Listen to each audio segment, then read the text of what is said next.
Sou Suzana Clark Fiuza, arquiteta, e é com muito prazer que eu apresento para vocês o Mais Que Arq, um podcast de pessoas inquietas que amam aprender, conhecer novos horizontes, novas coisas aí da vida. E a gente vai falar sobre mais do que arquitetura, como o nome diz. A gente vai falar sobre viagens, cultura, design, arte, moda, gastronomia, lifestyle e muito mais. E eu não poderia deixar de convidar essa pessoa, esse meu amigo, para ser o primeiro convidado do Mais Que Arq. Esse músico, engenheiro, publicitário, empresário, diretor da CDL ainda é? Ainda. Dono da Desconexo, agora da Desco também.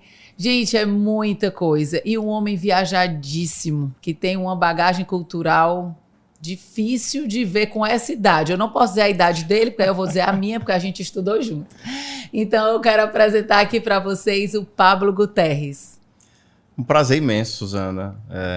Você falou o nome certo, né? Inquietos que somos. E incrível a gente poder bater esse papo no Mais Que Arq. Eu acho que nem eu mesmo consegui me apresentar tão bem como você me apresentou, viu? Muito obrigado. A gente já se conhece há bastante tempo. Estudamos na 4ª série no Colégio Batista. Turma F. Turma F. Então, assim, o Pablo é uma pessoa que realmente me impressiona de tantas coisas que ele faz. E quando a gente conhece um pouco mais, né, para a gente ter esse papo, porque eu estudei um pouquinho mais sobre a sua vida, sobre os países que você visitou, a parte do CDL que eu já sabia, mas me aprofundei um pouco mais, do quanto que você se envolve em tudo que você faz. Essa parte de músico, que eu soube que era realmente algo profissional, que eu não sabia. Mas assim, a gente tem a mesma idade, mas parece que você tem uns 30 anos a mais que eu, porque eu não fiz tanta coisa assim nessa trajetória até agora. É muita coisa. Pablo, eu queria começar falando de tantas coisas aí que a gente tem para conversar, mas sobre a sua formação. Você começou a sua primeira faculdade, foi engenharia, e depois foi publicidade. Mas me fala o porquê da engenharia e também, assim, por que você não ficou nela? Porque eu acho que a engenharia é uma bagagem maravilhosa, que eu acho que o que você fizer, você vai usar, o que você aprendeu lá. Mas eu quero saber também por que você não ficou na engenharia. Bom, excelentes perguntas. Primeiro, obrigado mais uma vez pela oportunidade. Eu fico sempre feliz de bater um papo contigo. Bom demais. Já existe essa sinergia entre a gente, né? Desde a 4ª série. E como você falou, né? Inquietos que somos, a gente está sempre buscando se reinventar. E impossível, acho que para perfil como os nossos, fazer pouca coisa na vida. Então, tenho muito orgulho também dessa bagagem que eu pude construir. E respondendo a tua pergunta sobre a minha formação, eu de fato me formei em engenharia civil na UFC. Depois eu fiz um curso técnico de publicidade, que era a Central Criativa, na época, um curso de 2 anos, e já entrei no mercado, me formei em engenharia, já entrei no mercado trabalhando como um publicitário. Por que eu entrei e não fiquei na engenharia? Meu pai era empreiteiro na época, dono de construtora, e ele nunca teve uma influência direta, né? Ele nunca me conduziu ou me obrigou a fazer engenharia. Na época, e aí são esses causos que a gente conta que vão entregando na nossa idade, sequer existia curso de publicidade no Ceará ainda, para você ter ideia. Então, para mim, era um caminho natural fazer engenharia. Me formei durante todo o processo, eu fui percebendo que não tinha sinergia com aquilo, e em especial vendo o dia a dia do meu pai, né, na construtora, aquilo foi me entregando o olhar de que não é isso que eu quero para o meu futuro.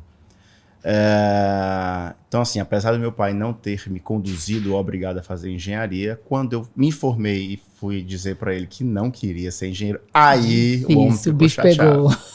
O homem ficou chateadíssimo. Mas aí você se formou e já engatou, então, na publicidade? Me formei, já engatei na publicidade. Enquanto eu fazia o curso, já comecei a estagiar. Inclusive, nosso amigo Mário, que está aqui nos bastidores, fez parte desse período para também ajudar a entregar a idade dele. A gente fez junto, né, inclusive, esse curso na Central Criativa, que tinha uma galera realmente que hoje está aí, né, no mercado, em agências importantes ou em cargos bastante estratégicos. Eu comecei a trabalhar no mercado publicitário e aí foi desenvolvendo aquela ânsia por empreender, né? Então foi lá em 2004 que eu comecei a ter o desejo empreendedor. Aí eu então saí da agência que eu trabalhava, chutei o balde. Eu lembro que na época eu postei uma foto no Fotolog. Entregando, né? Sigo entregando a idade. Isso. Falando que estava chutando o balde e decidindo empreender. E aí, enfim, meu pai, apesar de descontente por eu não estar do lado dele na engenharia, sempre apoiou, né, o crescimento dos filhos, e comigo não foi diferente. Então ele cobrava muito, mas apoiava muito. Então foi quando começou a Desconexo lá atrás, né, era um projeto piloto ali em 2004. Eu sempre cito que tem 2 episódios que foram no mesmo período, que coincidem com esse da minha carreira como empreendedor, né? Que foi o curso que eu fiz no Sebrae, o Empretec, que é um curso que até hoje eu sempre indico para quem quer se reconhecer empreendedor. E na mesma época eu fui convidado para entrar para CDL Jovem, onde eu acabei fazendo carreira, e aí lá estou há 19 anos, né? CDL bom. Jovem. Aí eu soube que te tiraram do jovem, né? Porque você não queria sair, você queria ficar eternamente jovem, mas te tiraram. Os cabelos brancos obrigaram a me tirarem da CDL Jovem. Ainda pintei os cabelos para tentar manter por lá. Mas não adiantou. Mas comecei na CDL Jovem como, enfim, observador. Depois me tornei associado, depois me tornei diretor de eventos, depois me tornei presidente da CDL Jovem aqui em Fortaleza, até que me tornei presidente da CDL Jovem do Brasil. E hoje, já não mais na CDL Jovem, ainda que com espírito jovem, né, tenho muito orgulho de estar na diretoria da CDL de Fortaleza, da FCDL do Ceará. E essa sempre foi uma escola fundamental para minha vida empreendedora, a do associativismo. Né? E de estar com pessoas incríveis, você comenta muito isso, né? O network é uma coisa maravilhosa, de você estar com pessoas mais velhas. Você flerta com várias áreas diferentes. Várias áreas, várias personalidades, várias personas, né? Assim, desde grandes empresários consagrados, a empresários que estão começando, a empresários que já quebraram, ou que já tiveram ou terão as mesmas dores que você. Então, a riqueza dessa convivência quase que diária é inestimável. Eu sempre uso uma frase que traduz a grandeza do associativismo na minha vida, que é o seguinte: eu provavelmente teria conquistado tudo que eu conquistei. Estar no associativismo me acelerou 10 anos esse processo. E essa visão que você tem de relacionamento também e de absorver, como você falou, experiências de pessoas mais velhas, de pessoas que já passaram por coisas que você ainda vai passar, que você comentou, é algo muito rico. Essa inquietação, eu tenho muita coisa parecida contigo, né? De ser tão apaixonada pela arquitetura, mas de querer mais. De sair um pouco dessa zona de conforto e de conhecer pessoas, de esse networking que você fez e continua fazendo no CDL. Eu tenho feito na pós-graduação com pessoas de várias empresas e conversando e dando opinião no meu negócio e eu no deles. Então é de uma riqueza assim, enorme. Imensa. E isso faz com que a gente realmente consiga se destacar no que a gente faz, porque a visão ela fica muito mais rica. Uma coisa que eu queria saber de ti, você fez engenharia, você fez a publicidade, e a arquitetura nunca foi uma opção para ti? A arquitetura nunca foi, hoje é uma grande paixão da minha vida, mas nunca foi uma opção como carreira, né?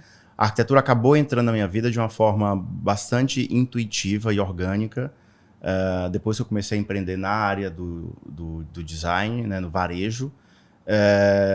E a inevitável conexão com arquitetos, com designers de interiores, paisagistas, enfim, profissionais do setor em que hoje eu empreendo, foi me aproximando desse conhecimento, desse prazer, dessa paixão pela arquitetura.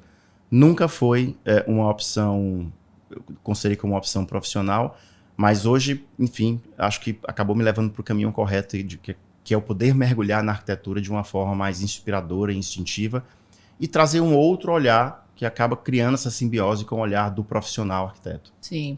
E vamos voltar a falar da Desconexo. A Desconexo foi lançada em 2000 e...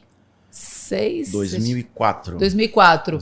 Naquele mesmo espaço da Praça Portugal ou era outro local? Não, a Desconexo foi lançada originalmente quando a gente era uma confecção de moda masculina, uma malharia, lá na Serrinha, onde hoje é inclusive o nosso estoque, né, o nosso espaço onde a gente cuida dos sonhos dos clientes.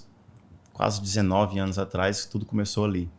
E você tinha uma loja ali nesse espaço da Serrinha, confeccionava a malharia, mas você tinha um ponto de venda? Não, nós não tínhamos varejo nessa época, a gente era meramente assim, suficientemente já dor de cabeça você ser criador e confeccionista, né? A gente era fabricante, ainda que o processo produtivo em si, a gente tinha um processo de private label, né, que era de terceirização da produção, mas toda a criação das peças, dos modelos, das estamparias, que era o nosso carro-chefe, da prototipagem dos produtos, tudo era feito internamente. A gente fazia a confecção através do private label e mandava a malharia, as estampas, as camisetas para todo o Brasil. Então a gente era confecção e distribuía nossa própria criação para o Brasil inteiro. E você ficou quase 10 anos, não é isso? A gente ficou...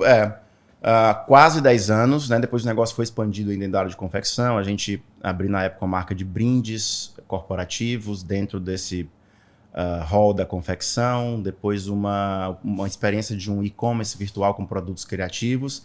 E-commerce já... que era The Fun Store. E dentro da marca existia a marca Desconexo, a marca de underwear, que era Go Strip, a Descopromo, que era a nossa marca de brindes corporativos, e a The Fun Store, que era um e-commerce que a gente experimentava a venda de produtos criativos que chegavam no Brasil naquela época. E aí a quinta marca naquela época viria a ser a Desconexo Design, que seria a primeira experiência de verdade no varejo. Sim. Né? Isso há 10 anos atrás. Mas já com móvel? Já com móvel. Aí foi quando a gente abriu a loja na Praça Portugal, como essa primeira experiência de varejo, vendendo móveis de design assinado, associado a peças garimpadas e customizadas por artistas. E assim começou o negócio Desconexo Design. Aí foi quando... Mas me fala o porquê. Você estava aqui na confecção, vendendo pra caramba, já no e-commerce, como você falou, tinha umas 5 empresas, e enquanto isso você estava tocando e cantando na sua banda. Enquanto isso eu era músico profissional. Pronto, então assim, eu estava perguntando aqui, né, para vocês, quantas horas você dormia? Acho que umas 2, 3, porque não dá tempo de fazer tanta coisa. Mas vamos lá. A resposta está na sua pergunta do começo. Inquietude. Essa é a resposta. Eu acordei hoje 3h40. Então eu acho que a gente... Você é muito mais inquieta do que eu, quero dizer. Eu fui dormir super cedo, eu adoro dormir cedo, fui dormir 9 horas, mas eu acordo, eu tenho tanta coisa para estudar, para ler, para me aprofundar, e tem academia, e tem tanta coisa, então assim, por que tá dormindo? Porque eu já descansei, levanta. Hoje acho que o importante é dormir bem e não dormir muito, né? Exatamente, tem que dormir muito bem, a qualidade do sono, e tem que ter um mínimo, né? Mas assim, então você estava lá com a banda, tocando vários estilos de música e tal, e com sua confecção e com várias marcas. O que te fez ainda pensar em abrir uma outra marca? Você não estava satisfeito com a confecção? Você queria trocar um pouco de rumo? Ou você queria um a mais? Tem um pouco de tudo isso, né? Eu acho que eu estava naquela fase em que você está vivendo o desejo de empreender, né? Você está se formando ali. Então, a confecção na época tinha várias instabilidades.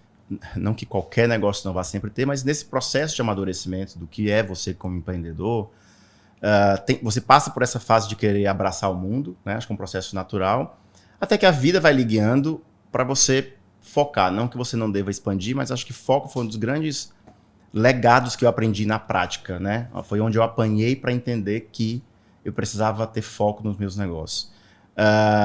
E aí, fazendo o parênteses sobre a música na minha vida, né? Lá em casa todo mundo começou a tocar muito cedo. Minha mãe, eu sempre falo que ela comprou um piano quando eu tinha 6 anos de idade e obrigava a gente a tocar piano clássico. A gente odiava. Hoje todos nós, somos 3 filhos, agradecemos por ela lá atrás ter nos obrigado a tocar piano clássico, porque isso nos formou músicos, né? Eu fui músico profissional durante um período da minha vida, durante os 19 a 26 anos. E hoje meu irmão mais novo ficou com esse legado. Ele é músico profissional, engenheiro de som. Ele segue a carreira. Ele segue a carreira, ele é administrador do negócio da família, mas é músico profissional, engenheiro de som, tem um super estúdio de gravação, os maiores músicos do Brasil vêm gravar com ele aqui. Então ficou esse legado. E naturalmente, e aí tem né, o que é o Pablo hoje, profissional, empreendedor? É esse liquidificador, esse mix, como você chamou, de várias experiências vividas, de vários caminhos traçados, da inquietude que levou a experimentar vários mundos.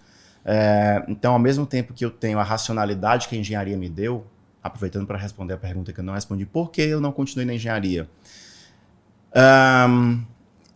Eu, no fim, entendi que não me identificava com a engenharia, mas só depois de muito tempo que eu saí dela, eu entendi o valor que ela teve para mim, né? Eu terminei os 5 anos me perguntando... Tenho certeza disso. O que eu fiz da minha vida nesses 5 anos? No fim, ela me preparou para ter um pensamento crítico, analítico, raciocínio lógico, pensar rápido, ser racional. Então, e ter esse pé no chão como empresário é algo tão importante. É isso. Então, a engenharia me colocou nesse rumo de raciocinar, né? Não é à toa que vários negócios no Brasil hoje, que não tem nada a ver com engenharia, são geridos por engenheiros, né? Engenheiras. Pela visão, né? Pela visão, por esse tipo de gestão mais analítica, crítica, né? E por essa sede que geralmente o engenheiro tem de fazer as coisas acontecerem. Por outro lado, a publicidade e a música me deram esse lado lúdico, o lado criativo, o lado comunicativo.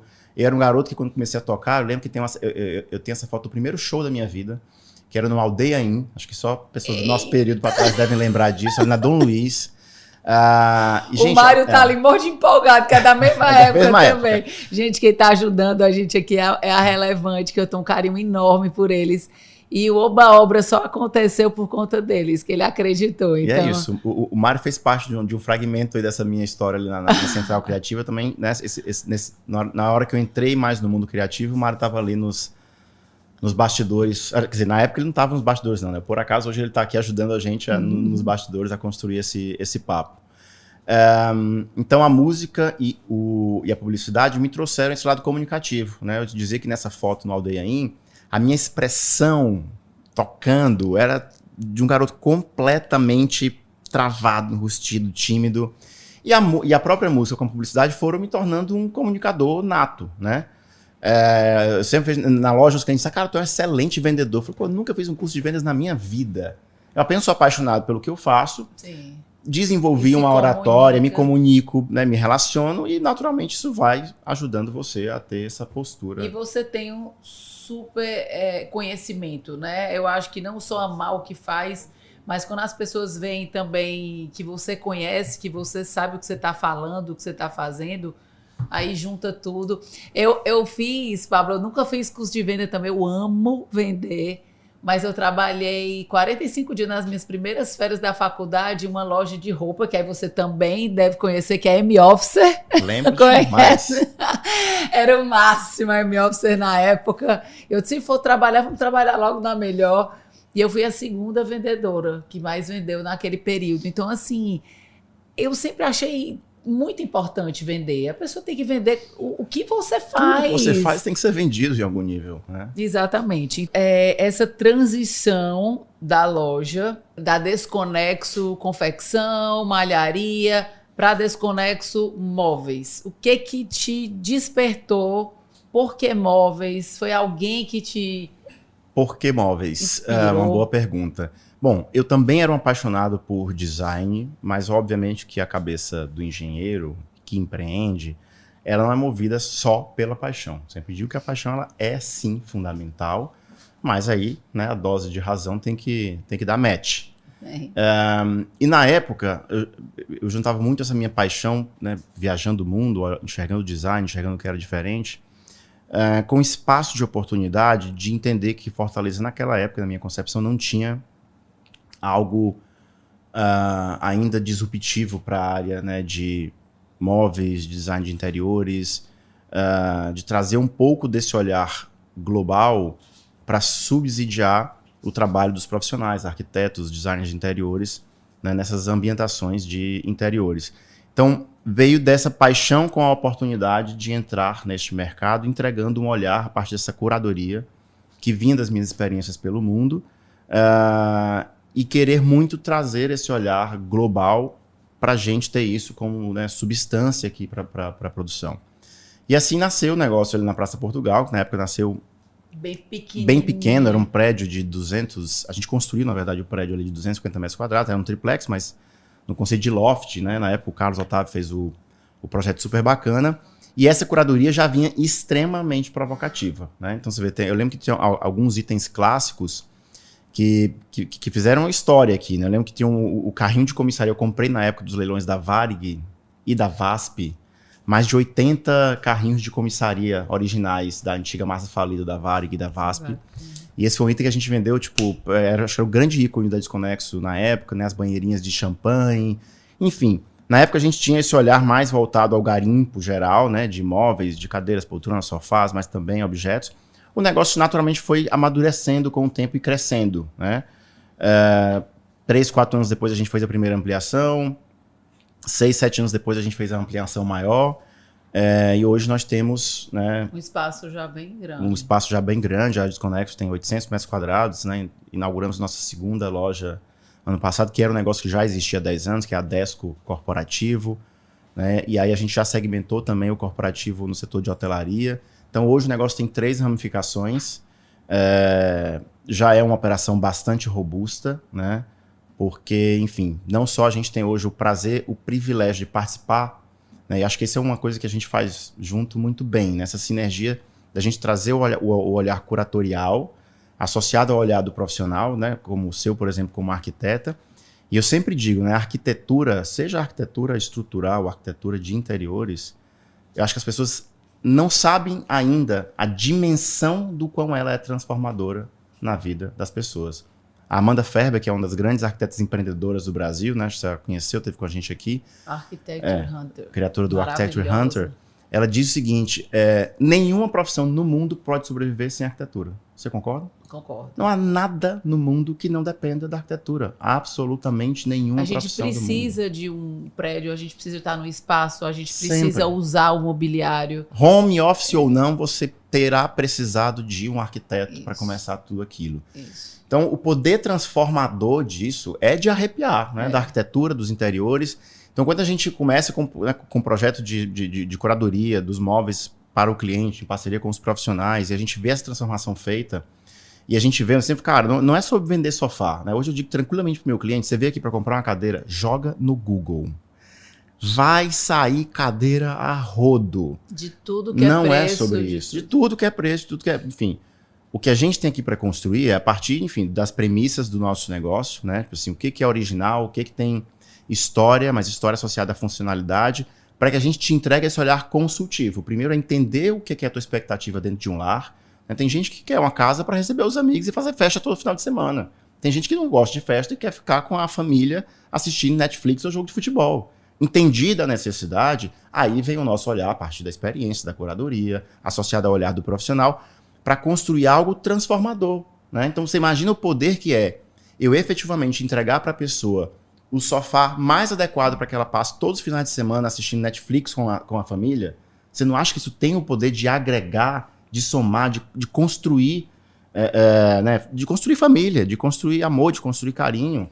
Então, e o que seria... começa com o sofá, mas termina na vida da pessoa sendo transformada. E o que seria de nós, arquitetos, sem você, né? E sem vocês também, de uma forma geral? Porque não é todo mundo que tem a condição, a experiência, o tempo de tantas viagens, de todo esse olhar que você carrega aí pelo mundo, e você faz todo esse trabalho para trazer para cá, para um ponto de convergência da gente poder entrar numa loja e ver isso tudo. Então é algo que para o profissional é muito rico.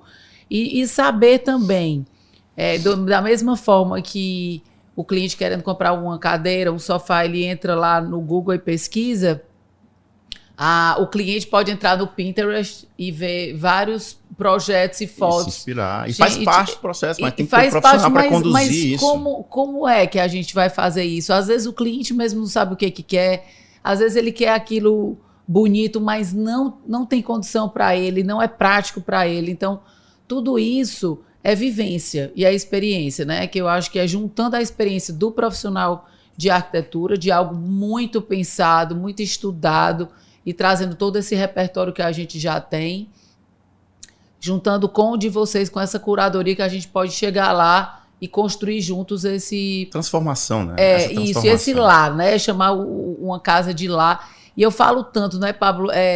Esse, inclusive, você foi no ponto certeiro. O propósito da Desconexo chama-se transformar casas em lar. Exato. De tão transformador, de fato, que a gente entende que isso é. E é para você, né? Às vezes o cliente quer o que está lá no Pinterest. Eu digo, mas é isso que você quer? É isso que você usa? Faz sentido para ti?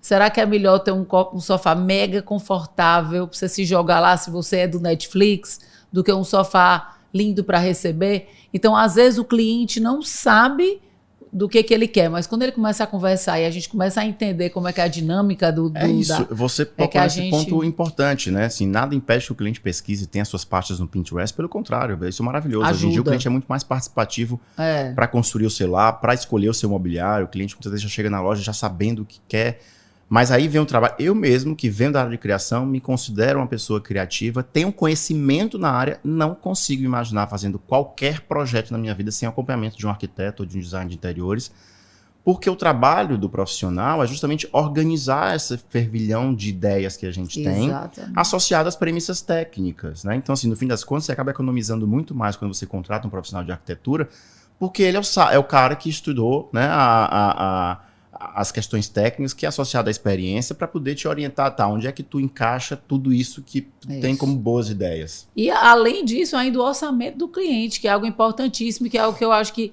tem que ter cada vez menos tabu. Quanto é que você tem para investir? Quanto é que você quer investir? Não interessa o que é que tem, é o que quer investir.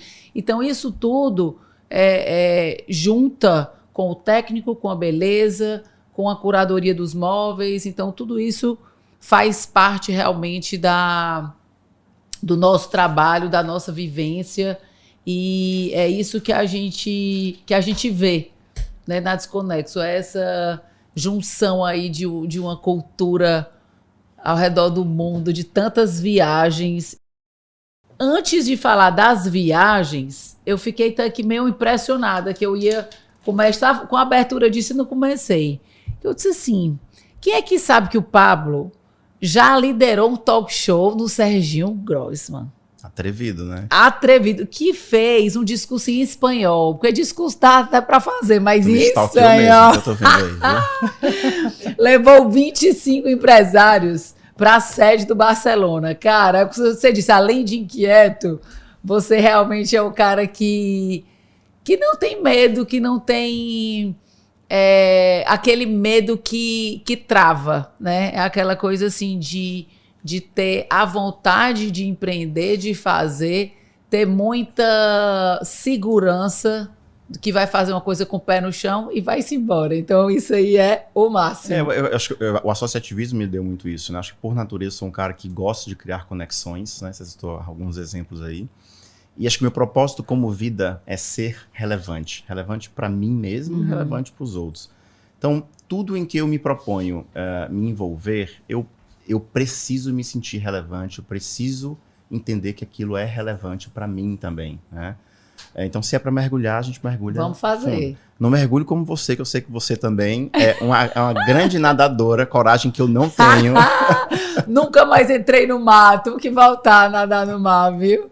Então vamos lá, pegando o gancho aí de tantas viagens e a Desconexo. Você começou a viajar tanto por conta da Desconexo ou as suas tantas viagens começaram a fazer você olhar mais para o design, para a arquitetura, e aquilo começou a puxar e você viu que você poderia fazer as duas coisas? Então, boa pergunta. Eu tinha um sonho adolescente de ter um trabalho que me permitisse desbravar o mundo. Por acaso isso foi sendo construído espontaneamente, mas isso sempre me permeou. Quando eu comecei a empreender, e naturalmente a empresa, né, a Desconexo, a se tornaram consistentes, eu comecei a poder viajar mais.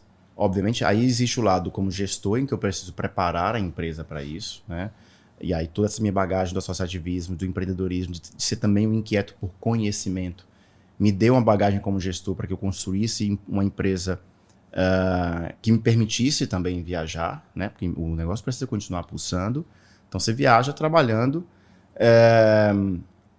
e você trabalha viajando em algum nível dentro desse tipo de negócio. Eu precisava, né, quando eu comecei a viajar com mais afinco, velocidade, quantidade, também justificar que aquelas viagens pudessem trazer algo de produtivo para o negócio, né? E aí vieram os garimpos, né? Que já tinha a ver com a minha história de ter esse olhar curatorial, pesquisador. Na época eu nem chamaria curatorial, né? Era de um curioso pesquisador. E começaram a vir os garimpos de coisas pelo mundo, né? Então você poder trazer realmente não só o olhar, mas relíquias do mundo inteiro para contar essa história dentro das nossas casas, né? No caso ali, começava contando dentro da Desconexo, foi um grande fator inspirador e que acabou impulsionando o posicionamento do negócio, né? A Desconexo já tinha começado ali com esse olhar de ser diferente, de trazer um olhar mais provocador, e todas essas viagens que traziam os garimpos dava mais consistência a tudo isso. E você contava, desculpa, e você contava essa história dentro da loja. Eu sempre achei isso muito bacana. Eu não sei se uma vez por ano, 2 vezes por ano, você faz uma troca de showroom e tudo, mas você não troca só, né, aqueles móveis. Você conta uma história, você fala de um assunto e entra com bastante profundidade. Isso Exato, é isso. Bacana. Assim, eu sempre digo, cara, a gente tem que levar verdade para dentro de casa, né? Então, não é sobre, no caso do Desconexo, sobre encher a sua prateleira de objetos, não. O que a gente quer ali é trazer histórias que fizeram e fazem sentido para nós, para mim. Certamente você vai se identificar com algumas delas, Sim. né?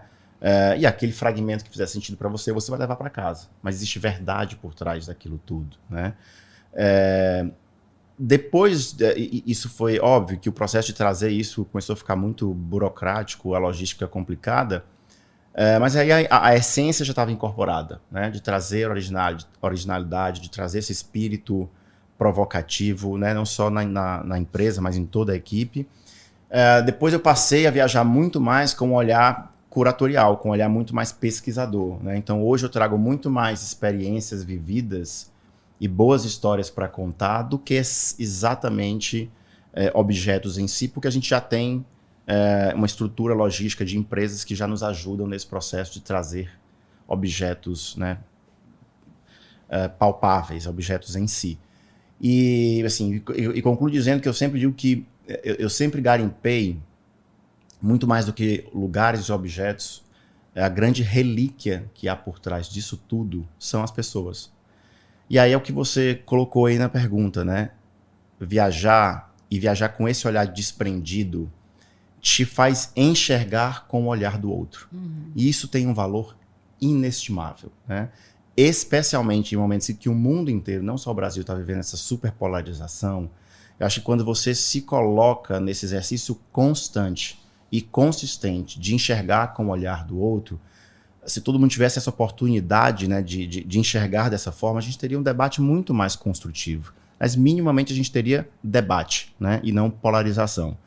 Então, é isso que eu enxergo como o grande legado que isso deixa, né? O lance de você não só viajar, mas tentar viajar para enxergar o olhar do outro. E aí tem vários artifícios que a gente pode contar aqui, dos quais eu me utilizei para poder, de fato, viajar não com o olhar de um turista comum, mas me colocando no lugar das pessoas que viviam em cada um desses lugares. E a gente vê através das fotos isso que você está contando, porque você entra mesmo dentro da cultura, com os 2 pés, né? Então, mergulho. Muitas vezes quando a gente viaja... Rola uns perrengues por conta disso. Deve rolar, com certeza. Mas vira história para contar. Até o que não dá certo, né? Vira storytelling. Experiência e tudo, e é muito bacana a gente ver isso, a gente vê essa sua curiosidade até nas pessoas também, e você sair desse lado e ir para o outro lado, você enxerga diferente, então isso aí é muito bom. E aí, assim, eu queria falar mais sobre algumas curiosidades que você pode nos contar aí das viagens, e eu queria saber o primeiro país que você visitou. Você lembra? Pergunta difícil, porque esse teste de memória já não funcionará mais. Porém, o que me marcou muito nesse começo da minha jornada foi quando eu tinha 19 anos, meu pai chegou para mim para me dar um presente. era próximo ao meu aniversário, e ele me deu um cheque, com valor lá na época, enfim, que eu não lembro mais, dizendo, vai fazer tua primeira viagem pro exterior.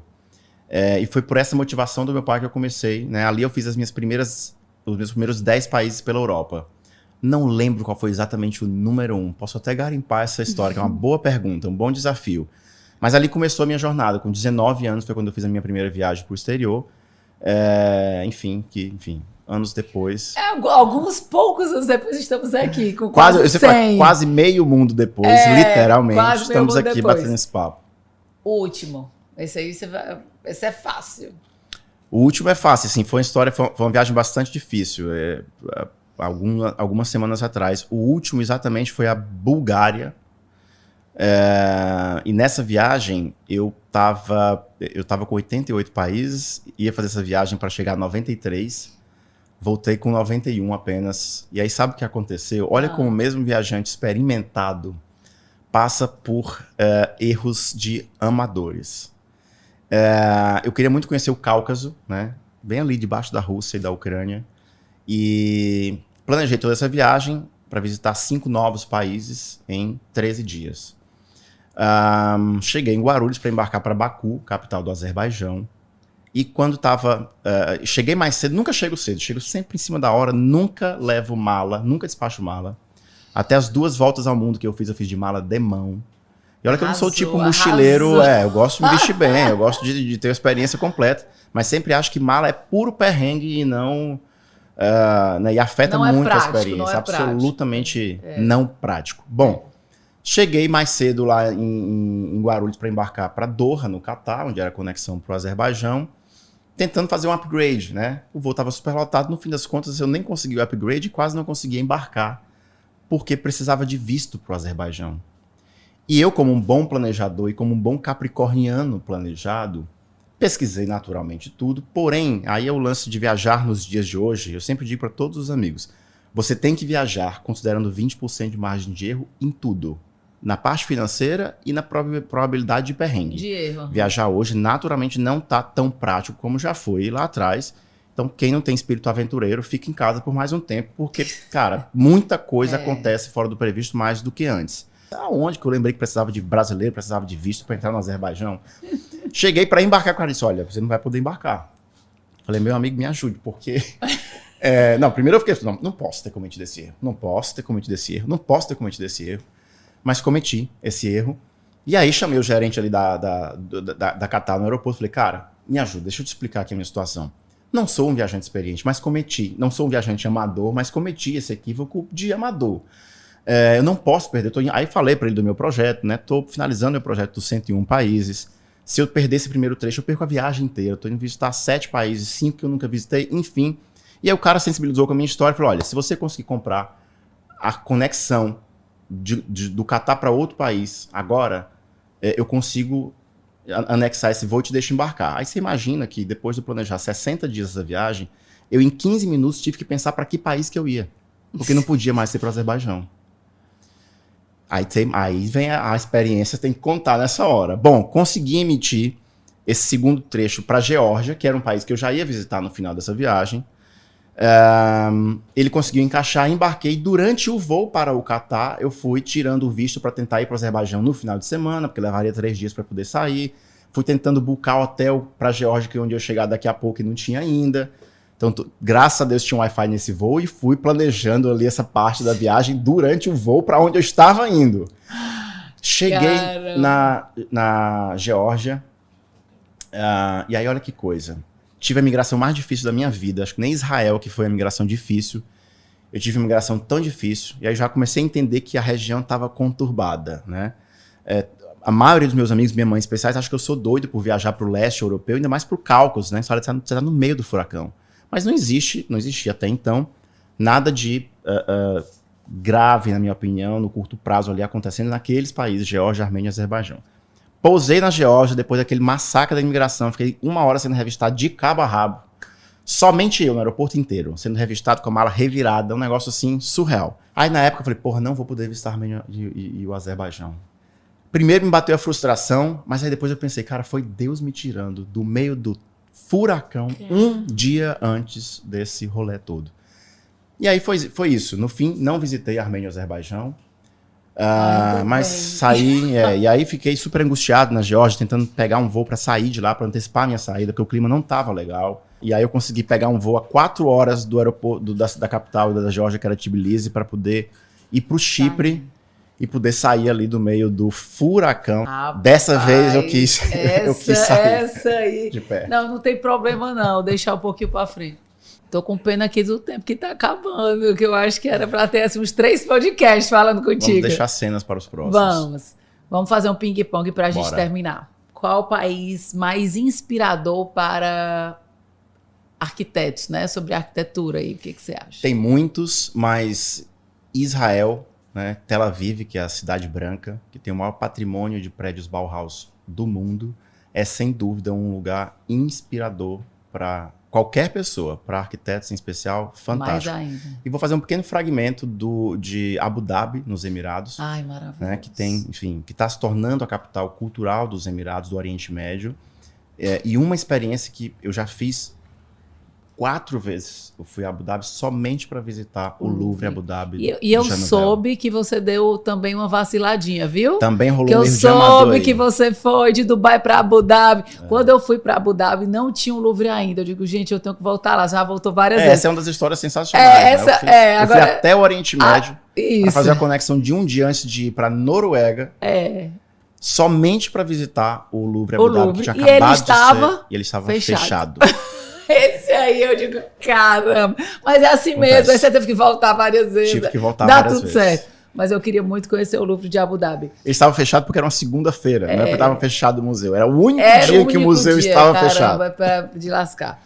Um país muito bacana para a gastronomia, quem gosta muito. Também tem muitos, mas um fora do óbvio, Porto Rico foi um lugar que nos chamou muita atenção para a gastronomia. Ai, maravilhoso. Delícia. Design. Os italianos são sempre os reis do design, né? Assim, ainda de novo, que existem lugares incríveis para o design. A Itália, né? Ela é... Quando a gente vai para Milão, que é a feira, né? A gente vai muito. Aí eu fico prestando atenção em cada detalhe, cada peça que tem no banheiro, que tem no banco, porque tudo é design. Agora vale fazer o adendo, né? Assim, o design brasileiro de 10, 15 anos para cá, em especial, ele cresceu muito, mas ele já vem de uma bagagem dos nossos modernistas, né? Que eu nunca esqueço. O design modernista brasileiro, ali na década de 50, 60, no mobiliário, ele é icônico no mundo inteiro até hoje. É demais. No mundo inteiro até hoje. Então, eu sempre digo, né? O que é bom não precisa necessariamente ser reinventado. Exatamente. Há um país mais acolhedor. O Sudeste Asiático, em geral, é uma região extremamente acolhedora, né? O Vietnã foi um que, para mim, foi um soco no estômago. Assim, foi um grande aprendizado de vida. Poxa. E o mais esquisito? O mais esquisito, todo mundo gosta de saber, todo mundo arregala os olhos quando eu digo que eu fui para a Coreia do Norte. Esquisito porque não está no senso comum, mas foi uma experiência sensacional. Mas essa por si só merece um podcast. Só para eles. Só para a Coreia do Norte. Para terminar, qual é o próximo destino? Que você não conhece, porque você vai amanhã já para São Paulo, depois você vai para outros locais aí, mas que você não conhece. Olha, o próximo destino... tudo pode mudar no meio do caminho, né? Estou pensando na possibilidade de fazer uma rápida viagem para alguns países do Caribe, né? Ali no Caribe, essa é uma boa dica. Numa viagem de 20 dias, você consegue visitar 15 países. Estou considerando ir ali para Irlanda do Norte e País de Gales. Porém, a viagem que está confirmada para um país que eu não conheço é Andorra, que é um país que muita gente nem conhece, que fica ali dentro da Espanha, assim como San Marino fica dentro da Itália. Andorra é um país que bacana. dentro do território espanhol. Esse é o próximo já confirmado. É bom demais. Queria te agradecer. Você é o meu primeiro convidado de podcast. Uma honra, viu? Bom demais. Bater esse pontapé inicial contigo aqui. É isso aí. Muito sucesso. Obrigada. A gente vai falar muita coisa ainda bacana no Mais Que Arque. Não deixe de seguir, de estar acompanhando no YouTube. A gente vai passar aqui também no Instagram para avisar quando tiver novidade. E é isso, vem muita coisa. A gente vai falar aí com Márcia Travessone, vamos falar sobre moda, vamos falar sobre arte com Cadê Joaçaba. Tem muita gente bacana aí que a gente vai estar passando por aqui. Obrigada por estar aqui com a gente, foi um prazer enorme. Obrigado, Suzana.